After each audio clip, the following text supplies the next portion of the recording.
I love inspiration and I always have. When I was thinking about how I want to do my 2026 vision board, I thought a lot about what inspiration actually does in my life and what it doesn't. I'm also integrating what comes after inspiration into the vision board itself. For me, inspirations are the starting point. There's excitement, there's aspirations and goals and everything. Maybe there's a certain vibe or tone, but it's not everything, and it's definitely not enough on its own. Because for me, I want my vision board to be a tool to actually reach my goals, to actually make my dreams happen, and not just to be a place where I put pretty pictures. And what people don't tell you is that vision boards are also about core reminders, how you want to think, how you want to show up, and leaving the ceiling open. In this video, I want to show you how that looks like, using my own 2026 vision board as an example. We all have things you want to do, places you want to be, and dreams. So for a vision board, people talk about aesthetics, manifesting, and the personal meaning behind things. But how do you even know where to start? How to do symbolism and how to organize it all? A really great question to start asking yourself is, who do you want to be? What do you want to do? How are you going to get there? Where do you want to be? And most importantly, why? Why is this important to you? Why are you doing it in the first place? Why is it something you're willing to invest something for, or why are you passionate about it? Who you want to be can look like things about your character, something like confidence. Maybe you want to be a better girlfriend or boyfriend or roommate or something like that. What you want to do could be from getting a career, getting to travel, anything like that.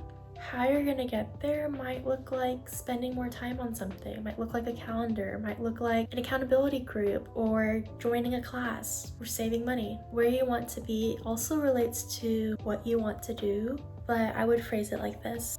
Well, one, it can be literally like, I want to be in a city after graduating.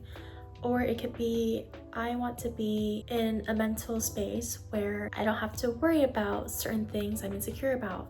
Or maybe it's a position in a company and the feeling of being there. And why you want to do something can be what motivates you, what purpose do you have, what impact do you want, and it really ties back to values. It's a fuel that can keep you going when things get hard too. Now, most people stop there, but here's the secret sauce. Instead of organizing my board by goals, I organize it by how I want to live and think. I'll dive more into that on the mindset section, but first I want to start with context or life events. Some parts of my vision board are just context or seasons of life that I'm stepping into, whether it be graduating from college or traveling to Asia or starting a full-time job. These aren't necessarily goals I need motivation for. Like, I know they're going to happen and they're a huge part of life, but these things are happening. Like, they're life events that are big and upcoming. They're shaping the season or the upcoming season. So pretty self-explanatory. I have a picture of us being thrown at graduation to represent graduating. And I have professional attire and other photos to represent my full-time job. I have pictures of luggage and passports about traveling. Now here's the part that I don't see anyone talking about. The internal reminders that actually make everything sustainable and that make your dreams actually come true. It's centered on your relationship with yourself and your mindset. Because think about it, this is your vision board, your aspiration, your goals, and your being. So naturally, you're the one that's going to be doing this. Think of it like being a captain of a ship. Boat is how you're actually going to get to your destination as a captain. It's like the mental aspect of it. It's got to be strong enough to get through unexpected storms. And how you steer it is really going to depend on how the boat is designed and how well you know it. I have certain goals, and I know that there are obstacles to it, whether it be financial or my mindset or limited resources and time. But I can find ways to work on them. For example, I struggle a lot with perfectionism, and sometimes it looks like having a streak to feel good about doing something and reinforcing a habit. But the moment I lose the streak, I feel really disheartened, and sometimes I just don't want to get up again. So I put a reminder on my board that says, don't miss 2 days in a row.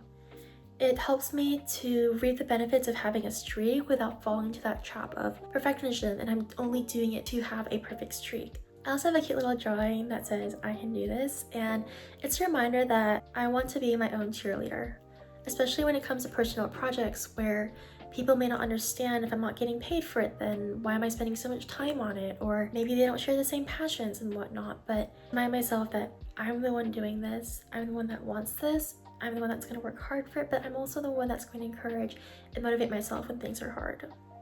In a magazine, I found something that says peace of mind, and it's a reminder for me to be assertive and that it's okay to share what's really on my thoughts. I even found a graphic that says, don't say maybe when you really mean no. This relates to some of the pictures I chose that resonate confidence and the peace that person has knowing that they don't have to over-explain themselves or look for external validation to do what they're doing. A lot of my board has to do with taking action with a lot of repetition and not only labeling things as priorities, but treating them as priorities so they're actually priorities. I learned a lot last year that I would say things were a priority, but I didn't put them before other things, which is literally in the definition of priority. I found myself procrastinating and doing things related to it and thinking I was working towards my goal, and in reality I wasn't doing the thing I actually needed to do, the thing that would actually move the needle and push the thing forward. Those are just a couple of examples of things that feed my mindset in relation to what I really need in this chapter of life and what I know will provide in this chapter of life. There is so much more I can't cover in just this one video alone. Subscribe for more if you want to hear more about these things. I personally love sharing them.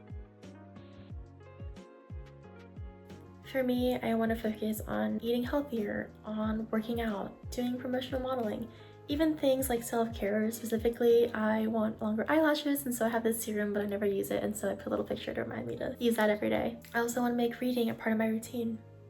So those are some examples of lifestyle. Okay, so I finished putting together this vision board and I took a step back. And then I realized a lot of things that I put on this board is not just about what I want to have, it's how I want to think and show up to actually get there. That's the how, literally the key to success. And that's why the daily reminders that this vision board provides. So vision isn't enough, but showing up the right way and integrating those two together to help each other, that's where the magic happens. And that's how you can make your vision board a true tool to get you to where you want to be and where you want to go. So remember, inspiration isn't the end. It's just the beginning. But speaking of, we are at the end of this video, and so subscribe if you haven't already if you want to keep up. Not only here, but also on Instagram. And so my Instagram is @genuinely.evelyn if you want to follow me there. I'm wishing you a wonderful, beautiful, fulfilling new year of 2026, and I'll see ya. Bye.